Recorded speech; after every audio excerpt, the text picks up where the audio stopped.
佛羅里達州一名35歲嘅男子 Daron Alexander 假冒多家航空公司嘅乘務員，預訂超過120趟免費航班，且一共搭乘34次。呢名飛行騙子喺2018至2024年期間，通過航空公司員工訂票系統提交虛假信息，謊稱自己係7家唔同航空公司嘅空乘人員，提交大約30個虛假工牌號同入職日期，成功利用該系統免費飛行咗幾十次。此外，佢仲冒充3家航空公司嘅空乘人員，免費搭乘飛機。法庭文件中提到嘅航空公司包括美國航空、聯合航空、西南航空、達美航空同埋 Spirit Airlines。國家運輸安全管理局證實，儘管 Alexander 通過欺詐手段獲取登機牌，但佢仍然接受咗包括身份驗證同人身檢查在內嘅全套安檢程序。不過佢並未對其他乘客構成安全威脅。Alexander 最終被裁定電信詐騙及非法進入機場管制區域罪名成立，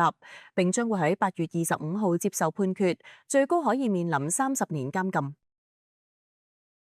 天下衛視記者編輯報道。